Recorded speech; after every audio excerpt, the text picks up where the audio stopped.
you and I and Betty were out holiday, and we had stopped at a country place and stayed overnight, and the next morning the car wouldn't start, and so you said, okay, I'll go down to the garage. It's just down here a little piece. And you went down and you got the garageman and told him that you had problems with your car. Oh, I'll be right up, the garageman said. This was at Lake Louise or something. Yeah. It was the Volkswagen. And so lo and behold, Harold leaves the garage and he's working his way back to the where we stayed all night. And as he was walking back, his car, driven by somebody, White-haired people. yeah, passed him. And he recognized it was his car, where he thought his car was at home sick. But there was another case of when the car was cold, and I was fortunate enough to get it going. So he walked home, and we went down to the garage. Did you go back to the garage? No, I didn't get to the garage. I was just getting there. No, but the man didn't come to fix your car. No. Anyway, we went down to the garage and back, and Harold went home, back to the place where we stayed all night. And he said it for a minute. When he saw these two white women in his car,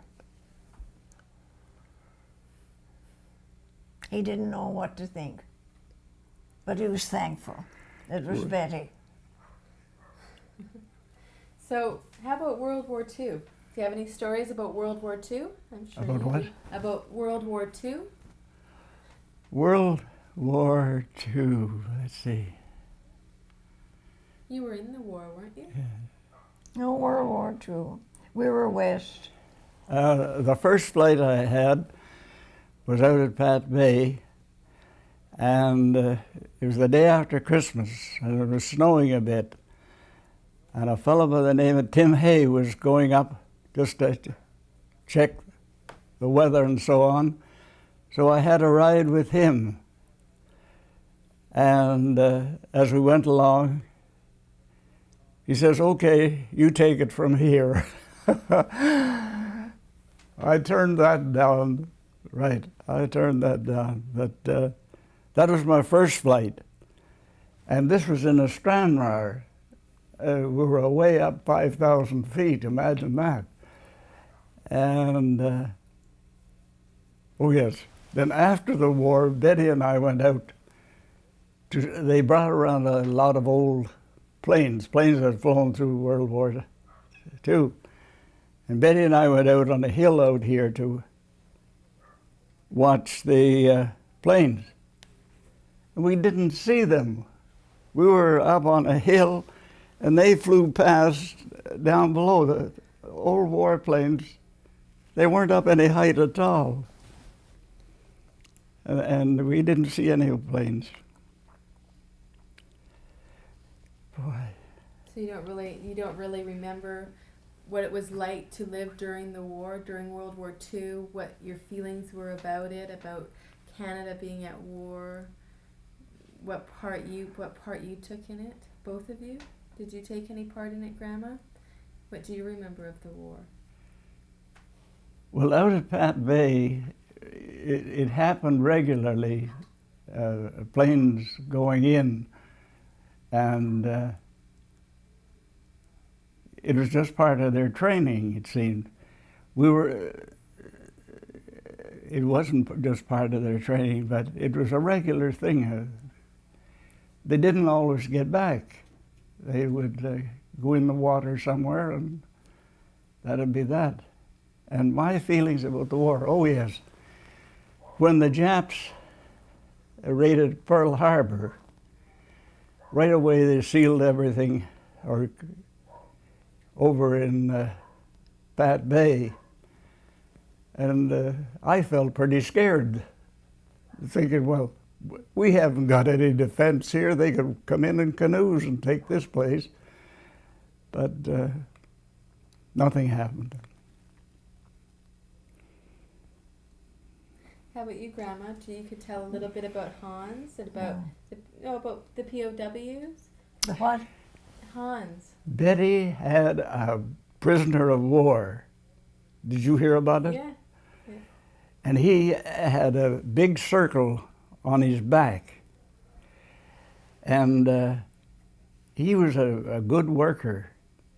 And I was surprised about it, but Fred would give him the car, and he would drive over to a neighbor's and meet another prisoner of war over there.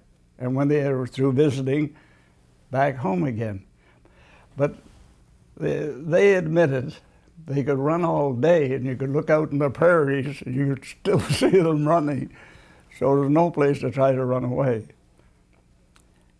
Right.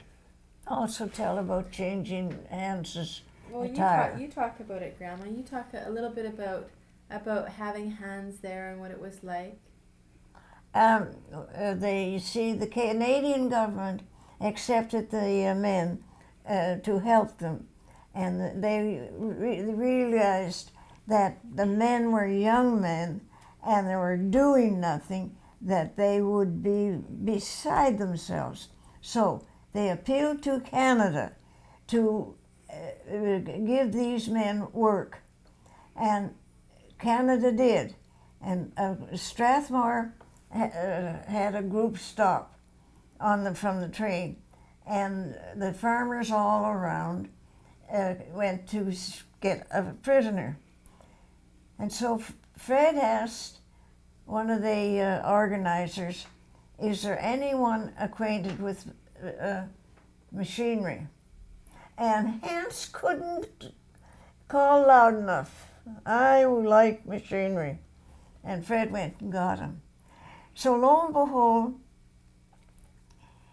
when Fred come up to the door, our home, and Hans opened the door, it was a little truck, and got out and got his luggage. Here he's in the uniform. And I was standing in the door with tears in my eyes.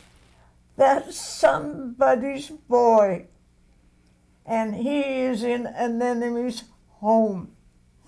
Anyway, Fred brought him in and introduced him, and then introduced him to his quarters where he was to live. And from that day on, Hans will, today, I can give it to you in writing, he will never forget the Maudis and the home that they made for him. Was he in uniform when he showed up at your place? Yes. Still in the uniform? He was still. A German uniform? That's right. Very good. And he wasn't allowed off of our property. And what did Fred do? Got him a suit, not a suit, pair of pants, gentleman's top and jacket. Let him sit in the car alongside of him. Took him to Calgary, let him loose, brought him back.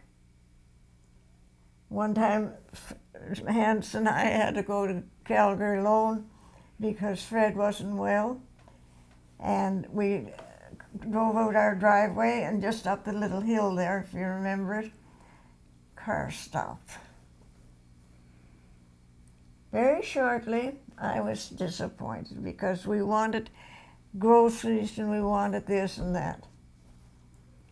And Hans looked in the trunk of the car, the truck, and the next thing the car was gone. And we went to Calgary and we got everything that we wanted except medication for Fred. And when we came home and opened the door at home, Fred, what, did you bring me my medication? Hans felt badly about that, but we had to make a shift some way. I don't know how we did it. And Hans today, I wish I could show you some of his letters. And the reaction they gave to my Margaret when she was there, that we couldn't have used him any better. just a member of the home. And we take him to our Christmas. We never told him about our Christmas get-togethers at Lyalta. We would take him to our Christmas doings. And one man said, "Ma, do you know what you're doing? Breaking the law." Fred had just turned his back to him. Didn't argue with him or anything. If I'm breaking the law, well, all right, you can say that. And very shortly after that, who got a prisoner? The guy that's... Yeah. And I talked to Hans, and One day, I'll interrupt you. One day we at our table at home, we had a German prisoner and a Canadian soldier. Go on. I talked to Hans, and he was in a merchant ship, and some destroyer came up and told them not to sink the ship. But he says, we did it. They opened the cocks and so on and sunk their ship. But he said that was the saddest story, view that he ever had. Yeah. His ship going down. It went down one end first, and then the last end showed its nose up, and it went down. I'm sorry, Harold. That's all right, dear. I don't know whether you got anything out of what all we've been saying. I don't know whether you did or not. You want to just turn it off for a second? Harold. Harold and Hans were sitting at our table, and they drew the attention of the German prisoner and the Canadian soldier, and had a real good laugh over it. I thought, as a child and your parents, you know, for your parents? It turned out that I don't go to church. I don't go to church. And yet, what I learned from my people, I'm much better away from the church. you're stronger. Right, because the church has changed too. And the church has changed a lot. And old people find it difficult to catch up. They're so used to the old religion that that's sufficient for them. So that I'm glad to be away from the church. But as when you were younger, what role did the church play in your family life and your life? So if you're saying that the religion that you remember when you were younger was a lot different than today, what role did it play then? All right, I go to teach in Quebec City, and I go to the YMCA, and right away a preacher shows up, and I'm a new teacher in the school, and they've got a Sunday school class at church that I could teach. And I just thought, I get that all week. I'm not putting up with it on Sunday. In other words, I wasn't ready to teach. I wasn't ready to teach, right?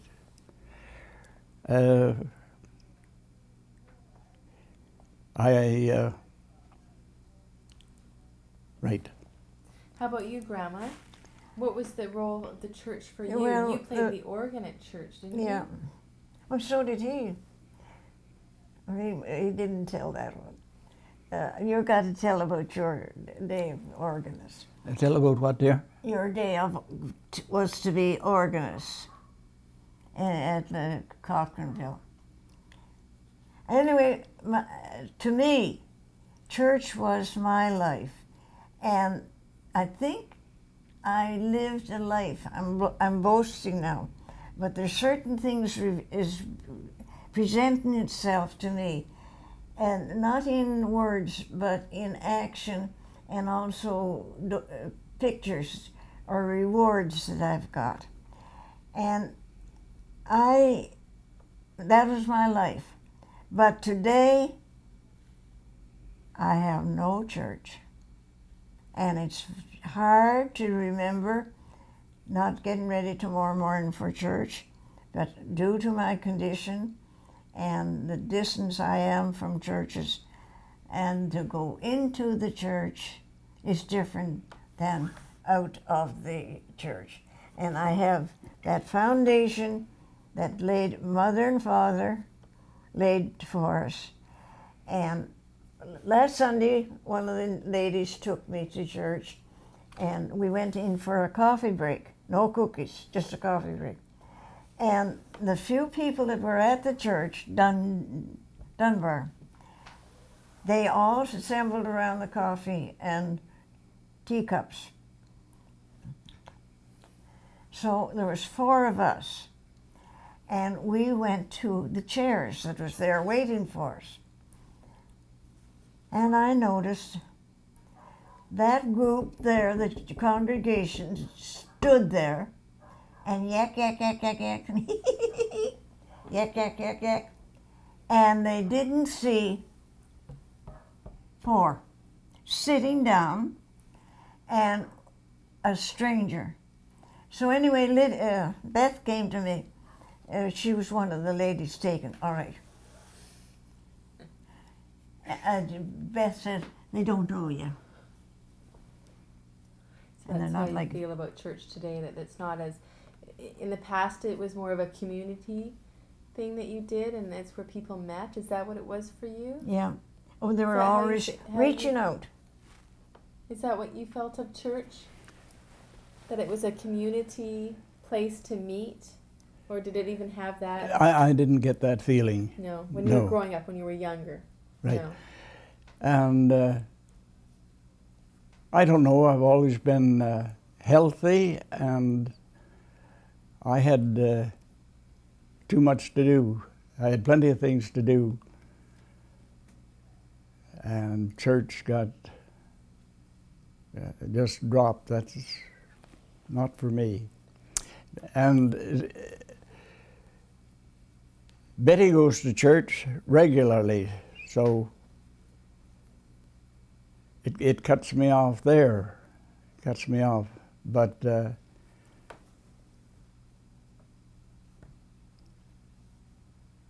no church for me. No. I have not been to Prince Edward Island nor to Newfoundland. And my son took up flying there at Chatham. And he says that they would take off at Chatham, go down to St. John, up to Quebec, and back to Chatham for lunch. That's Murray, my son, yes. They arrived where you were born. I only learned lately that on my mother's side, there were United Empire Loyalists made it up to New Brunswick. And on my father's side, I think they're straight from England, the Cliffs. I think they're straight from England. How did they meet? Mother was teaching at the school right at home, and I think that was it. And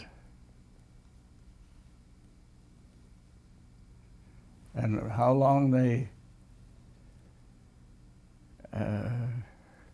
their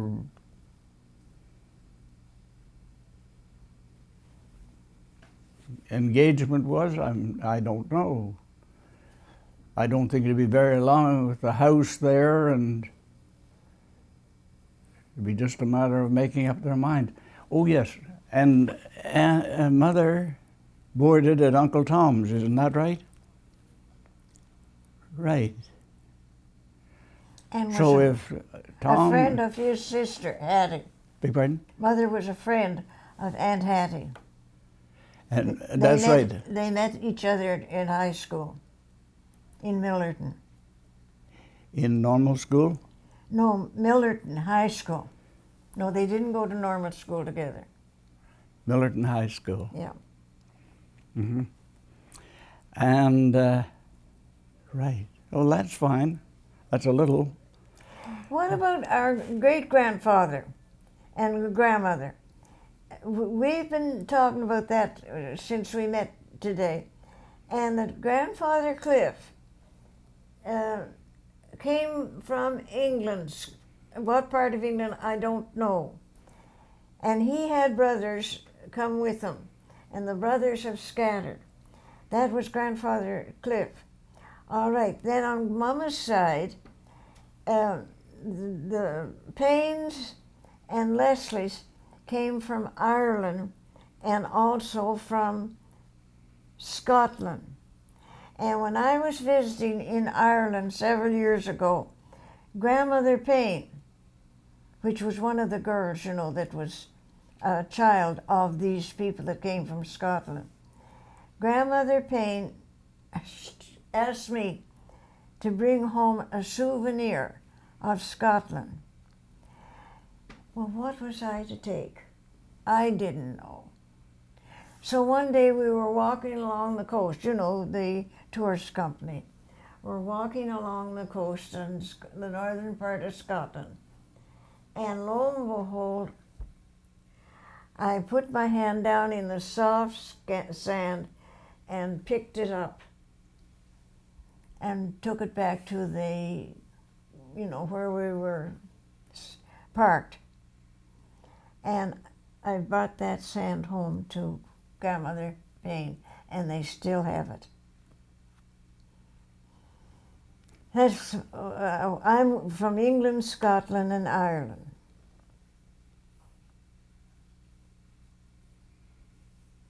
So, that's it. And I think I told you, Harold, about West Bergman. He came to visit from New York, Aunt Mary's old haunts. Which one? Wes. West, yes. Bergman. Mm. He lives in New York now. And so lo and behold, he came up to Derby Junction. And from Derby Junction, he started to ask for the Paynes and the Leslies and the Davidsons. Nobody knew anything about them.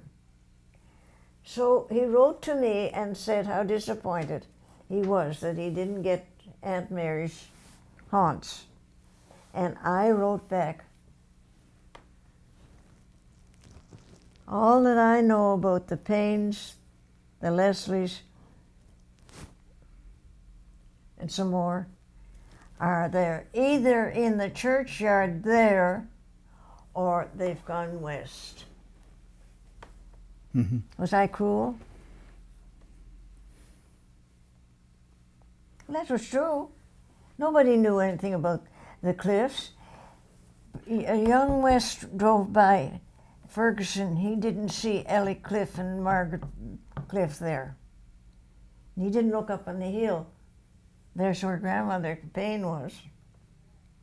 He didn't see Ferguson Church. He drove by our house. He didn't know he drove by our house. He went up to Renew's, and he was going to go across the bridge there and down the other side to Chelmsford. You know what Chelmsford's like. And when he got to the bridge, they said, "No, sir, you can't go down that road. It's under construction."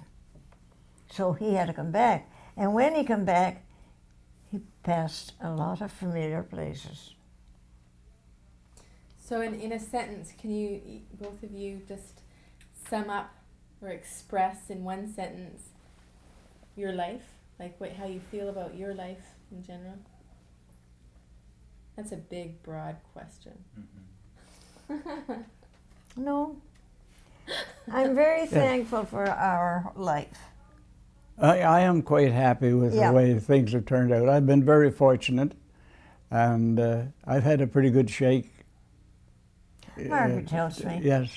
If I ever had difficulties, there was something to help me out. Yes.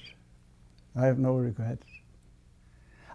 Incidentally, I don't want to do it over again. No. Mm.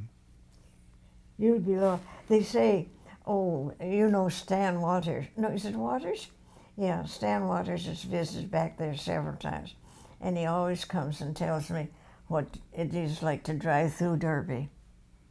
He says, you wouldn't know it. New houses, old houses torn down. It seems funny the way that I come west, and I've lived out here most of the time, and Stan Walters, that couldn't do anything while Shirley was alive, can go back and stay 3 months with his son, who's in the army there at Gagetown. It's funny how things turn out. Mm-hmm. Funny how. Yes, he had, when I went back to New Brunswick after 49 years, I had 1 day, I think, or 2 days in New Brunswick. Right. And that's it. Grandma, do you have a sentence to express what you feel about life in general? Oh, well, just be impromptu. Mm-hmm. I say sincerely, I'm very, very proud of Alec Cliff and his family. Good for you. Good for you. Yeah. Because this is, little personal things. Mm-hmm. We were respected in the community, and Alec Cliff was, and Margaret, both of them were very well liked, and they were willing to go out and help. The Indians used to come in the canoes, and they'd come up and want something. And Mom would give them a loaf of homemade bread. Oh, they were so gracious for that homemade. And Mother then would give them homemade butter. And it would be maybe half a pound. And they just work it into the loaf of bread. And Mama didn't like that. She thought that they were... I saw that happen. A loaf of bread, butter, and a big black thumb down in the butter to fasten it. Yes. And they had to come a little distance from their canoes up to our house.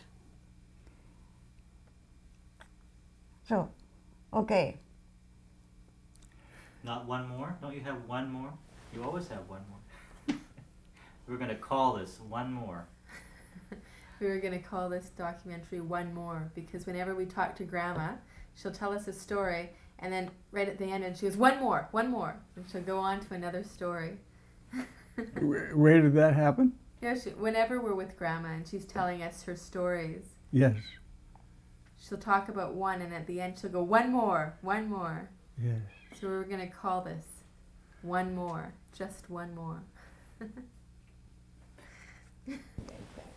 Covered it. That Harold and I made. This was unexpected to us. What? That you'd be on a television? No, I mean, John is stranger to us. Well, what has he formed up? What kind of family were they? Well, we were real pioneers.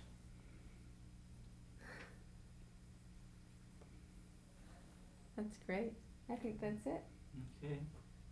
Okay. Okay. Anything hidden? Do you want to say anything to your children? What's that? Any final words to your children? And grandchildren. The grandchildren. Any final words, any final comment to them about Advice. or... Well, There's children and great-grandchildren and great-grandchildren. yeah. Good gracious. And any words for them? I don't know. Young Daniel was talking to Randall last week, and Randall was amazed at the conversation that child made. Is he 5? They were talking from Australia, Sydney, Australia. All right, all I can say is keep up the good works. It's Okay. all right. Yeah, that's all. What's the thing that they're trying to introduce that you know? Casino? Mm-hmm. All right, I don't want any casino. No current affairs on this. No. Harold, do you have any last?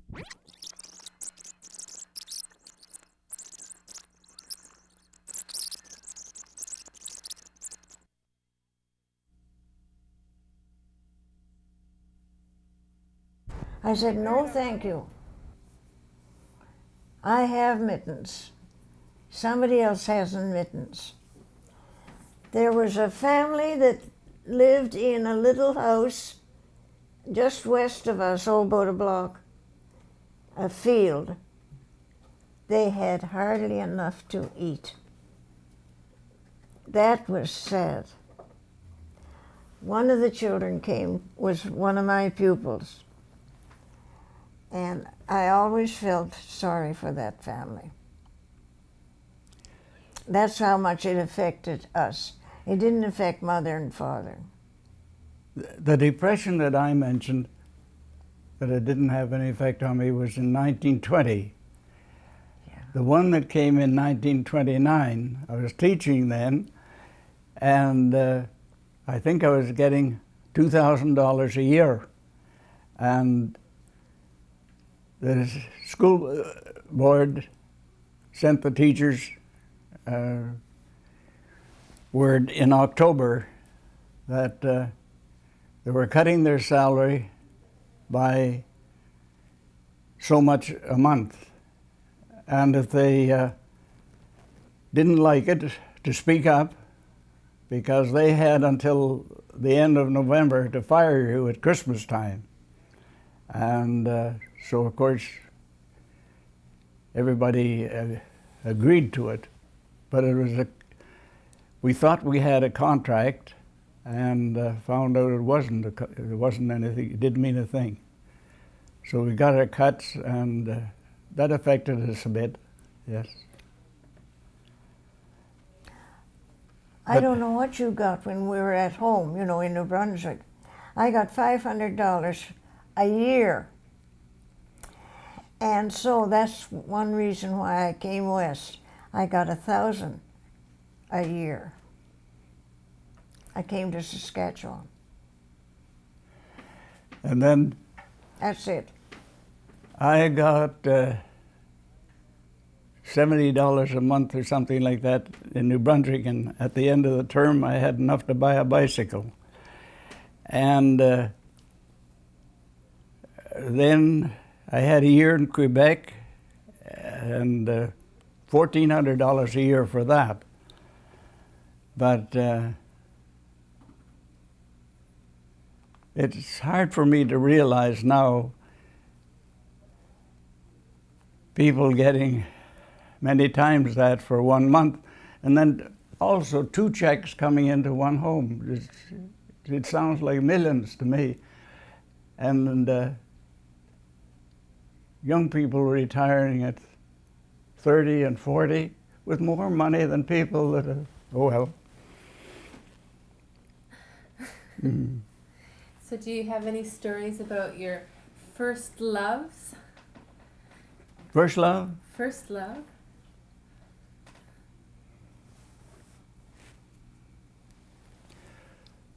Silence. Oh, let's see.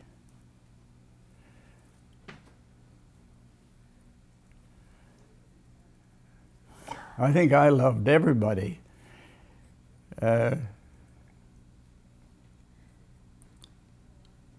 I was a bit shy, but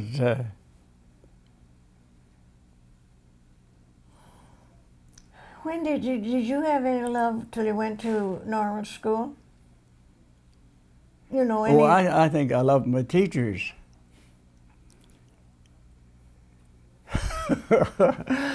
It's hard for these people to realize that. Wait, pardon? It's hard for Lisa and John to realize that. No, but you answered right. You loved everybody. Well, you remember... Well, yeah, he has a real puppy. do you remember Merton Parker? Remember who? Merton. Merton Parker, yes. Well, he tried to make eyes, but Mother and Father, I think, were a little too cool, so that was the end of that. Well, then, do you remember Hinton's son? Clinton? Hinton, you know, Oh, yes. grandfather's yes, friend. That's right, yes. And Hinton and his son, is it Earl? I forget. Anyway, they were visiting at grandfather's. And of course, they met me. And Earl fell in love with me. So that went over all right. I got a letter that week. And it was, you know, just a nice letter. I got another letter another week. I'm coming down Friday night on the train and hope to see you. I took it to Mama, and Mother looked at it and she says, "Who's going to entertain him?" I wrote back, I never will forgive myself. "Don't come, sir. You're not welcomed." So that gives you a little what we, you know, endured at home. We had a happy home, a wealthy home. That's all I have. My first love, real love, I was a girl in Fredericton, and there was nothing like her. So money wasn't piling up fast enough to get married. I came west, and I think I was west 2 or 3 years. And I broke off and married a Western girl. And she was a very good wife for me for 10 years, and she died. What? Tell now, simple. Pardon? Her death. What was the cause of her death? She had an operation for tonsillitis. And she left me with 3 children. And after 3 years, I was fortunate enough to meet Betty, that's with me now. I was very fortunate to meet her. So there's 3 loves, yes. 1 or 2 or 3, yes, that's right. I think those are all the loves I had. Nothing from you, Grandma? Buggy rides? Beg pardon? Oh, but buggy rides, courting and buggy rides. Grandma has some stories about being courted in a buggy. Grandma? What happened now? Oh, she's just told us this story millions of times, and she's not telling us it now. Now, Maybe because you're here. what story is this, dear? When you went out off in a buggy ride with some guy that... Oh, Leslie, no. What was his name? Lindsay. You remember Lindsay? Lyndon. Lindsay, he lived in Corryville, and Father knew him. All right. He was a lot younger than Father, more my age. And so we had all gone to church Sunday evening, and Georgie and Isabel were visiting us. So it was quite a nice group.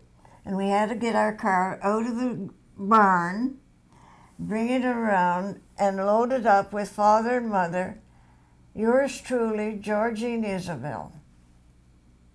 I don't know anybody else. And we went to church, and on our way home, parked our car in the barn, and we were walking up towards our entrance gate when Lindsay came along with a very nice horse and buggy. And he spoke to Father, and of course the rest of us all chimed in. And he says, we have a drive.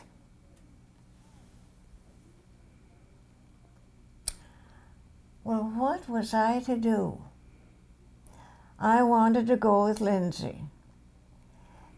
I had to leave the two girls and my father and mother. I got into the buggy and away I went. And Lindsay must have felt the situation because we just got down to Bryton's. You know where Bryton's is. And Lindsay said, I believe we better go home. And he turned and we came home. And when we got to our gate, entrance gate, nobody there. Mama was standing over there on the porch of the house. Nobody else was there. So, good night, Lindsay, that's fine. I went in, and Mama said, your father's heartbroken. Oh, he went to bed without his usual cup of tea and I think a sandwich. He's up in his room, heartbroken. The two visitors, Georgie and Isabel, are upstairs in their bedroom. And here is the bad girl coming home. I didn't go and speak to Father, and I didn't say anything to the girls. Apologized. That's terrible. The worst story I ever heard. Oh dear. Well then, in the wintertime, the animals would have to be let out of the barn and go to the brook for water. And it was the horse's turn. And I was milking a cow. May I ask how old? Big pardon? How old are you? Oh, I'm not sure. Around. Anyway, the father's trying to bring the horse in. Well, the horse will run by the door, and then when he goes round the other way, the horse will run by the door again. So I come out with my pail of milk, and I stand in some spot so the horse wouldn't go by me. He'd go in the barn. I backed up a couple of steps, and over I went, and the pail of milk with me. That wasn't much help. Right. But we got the horse in the barn. That was worth money, Harold, to lose that pail of milk. Yes, there was no milk to process that night. Do you remember courting? Beg pardon? Do you remember courting your wife? Beg pardon? Courting your wife? What is that? Do you remember courting your first wife? Oh, your acquaintance with Ethel. My friendship with what? Ethel. You know, how long were you acquainted with Ethel? Oh, both women that married me knew me less than 9 months. Right. I married them right away before they found out what I was like. And, right. Did she teach in the same school as you did? Ethel? Yeah, She was in the public school, yeah. yes. And then Betty played badminton. And she... This is after Ethel passed Oh, away. yes, yes. How about you, Grandma? Do you have a question? No, go ahead. I have to go to the car sometimes. In the car. Mm-hmm. How about you, Grandma? How did you meet Grandpa? Oh, Grandpa. I went into this rural school and was in a teacherage and back and forth to the school and yak, yak, yak, yak. I was there about a week, and the community was to assemble in the classroom Friday evening, and we were to have a game of cards and a nice cup of tea. And that's, oh yeah, and then after we had our game of cards and a cup of tea, we would dance. All right. When I went from the teacherage over to the school, I had to go in through the anteroom, if you know what the anteroom is. And there was a number of men, 1, 2, 3, standing there talking. And I went into the classroom, and the women were sitting in some of the chairs. And I spoke to one woman, and and another one, Now they come to play the game. So the men come in and pick up their partners, and a German, a very fine-looking German, he picked me up. Well, that's fine. I played all evening and went home. He didn't go home with me. I went over to the teacher. So now, a week, almost a month passes, and my neighbor, Mr. and Mrs. Hall, belonged to Kelowna, and they wanted to take the teacher, but they had to take a boyfriend. So they were going to take Harry Nelson, and Harry lived right near where I did. So they picked Harry up, and they came and picked me up. And we went to Kelowna. No, not Kelowna. Well, anyway, something with a K. And I had my first dance with Harry. And that went over fine. I had my second dance with this strange man. And that went over. Then he came back again when there's another opportunity to dance. And time goes on, yak. It's time to go home. Well, Mr. and Mrs. Hall brought me and Harry. I went home with Fred.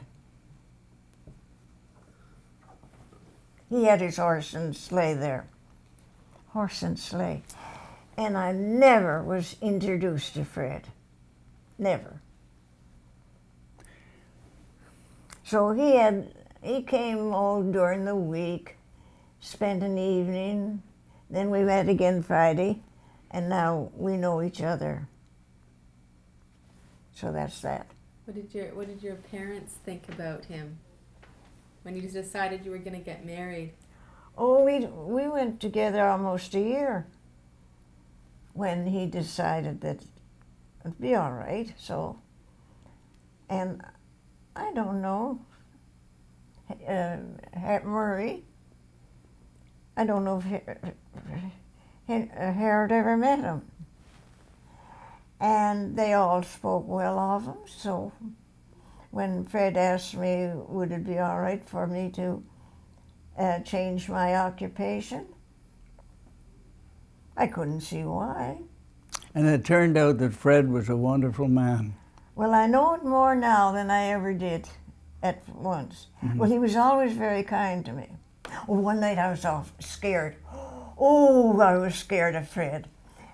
He was in and had our evening together, and then he disappeared in his car. We had some kind of a funny car. I went to bed, coal oil, light out. And all of a sudden, a knock came to my bedroom window. Well, we were scared of people coming in that, wanted whatever they could get. And he spoke. Thank goodness he spoke. And he called me by name, Josephine. I knew it was Fred.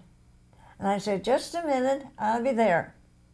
So I had to get up and get dressed and open the door. And he said, the car's not going. I don't know what's wrong with the car.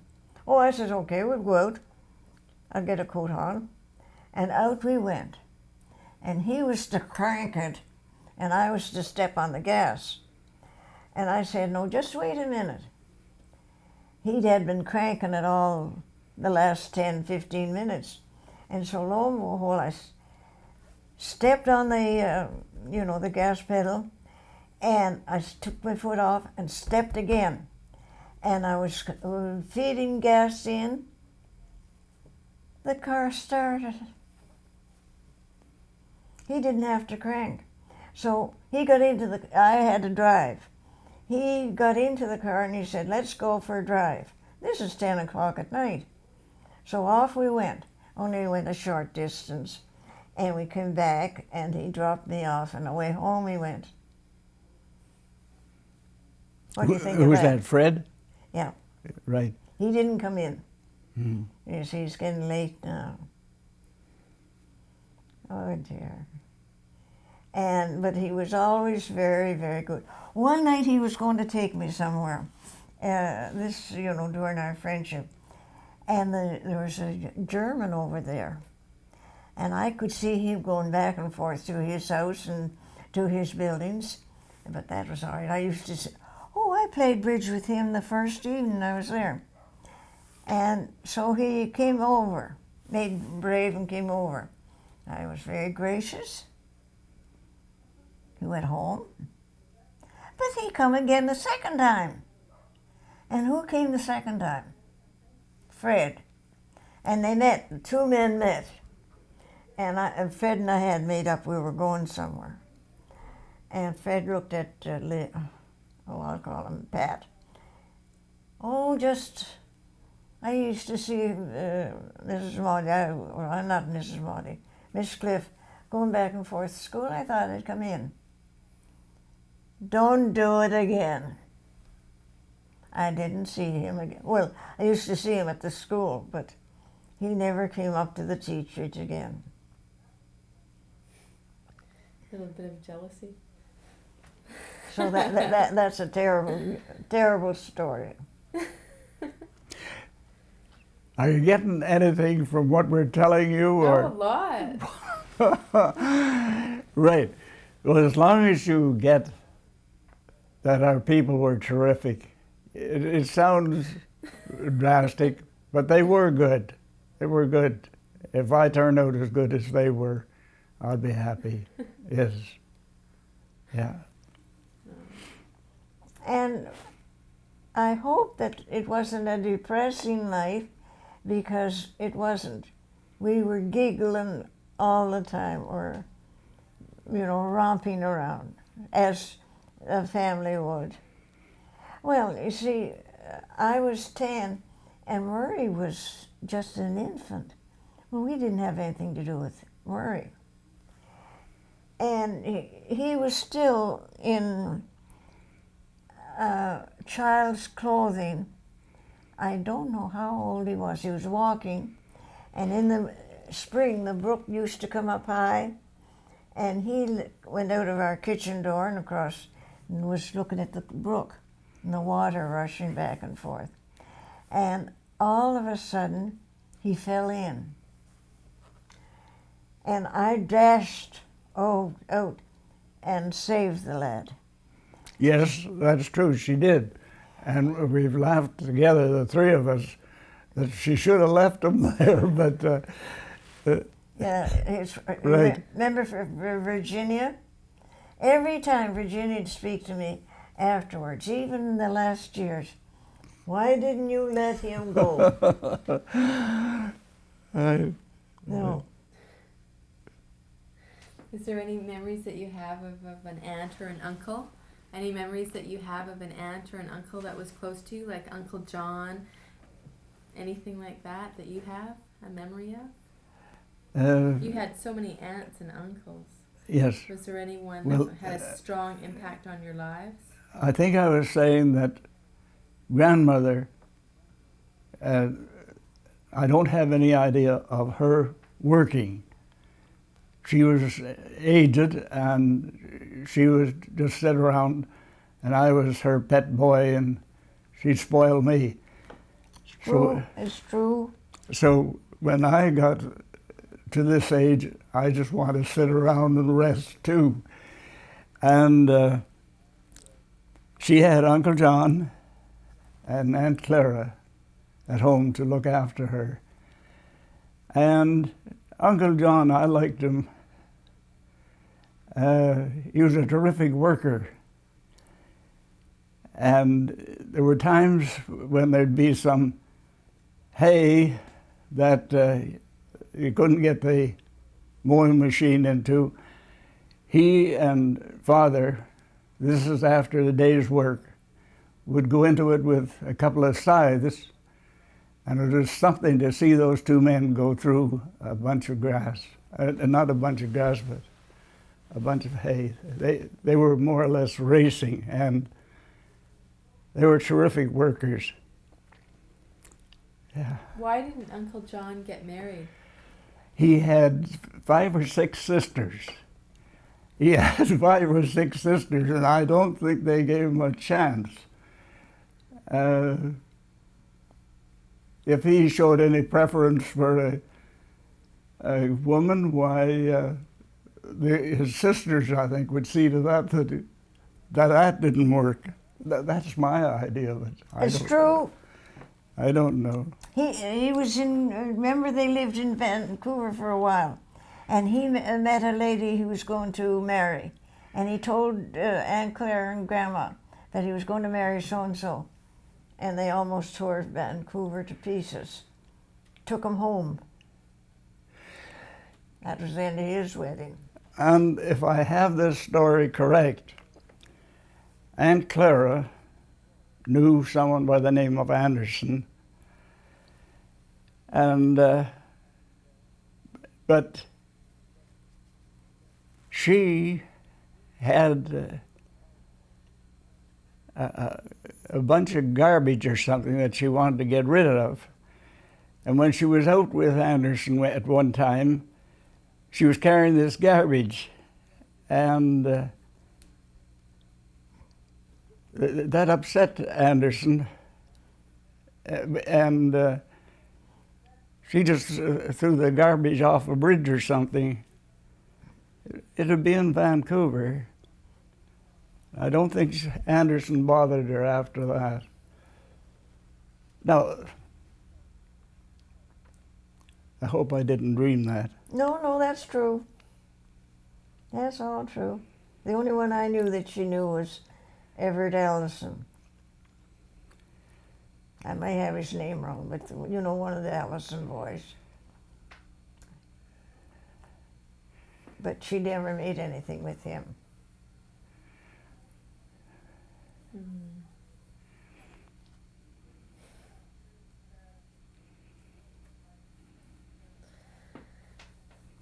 I wanted to hear about your first car that your dad bought and how good a driver you were. Oh, how is this now? My third car? No, your very first car that your dad bought and how good a driver you were. Oh, yes. Well, I told you about... No, that was at the table. John, I don't know whether you heard it or not. You can tell it again. Yeah. What was this one? You went down and picked the car up at the train station. Well, didn't I tell... Yeah, you told that at the table. And I don't know whether John heard it or not. And John says, repeat it. I didn't know about that. About Your first getting car. the car that was shipped in a freight car. That's right. And then waiting all afternoon That's right. and driving it home. Yes. And later when we took the agent home, I drove past the barn and come to a lane, and instead of cutting the wheels sufficiently and backing into a lane, I backed into the ditch and up against a fence picket, put one dinge in the car. Well, then the next one, I had the family out for, that'd be father and mother and maybe Alexina. And we met a lot of cattle. And they were walking along, and every so often one of them would walk across the road, and then another one would walk across the road. Well, I got fed up with that, so I drove into one and swung the animal around. It had its nose at the front door on my side, but I had the light to straighten up, and but that was all you do, is just get out and straighten the light up and drive on. That was number 2. Well, then 3, I went to the garage for something.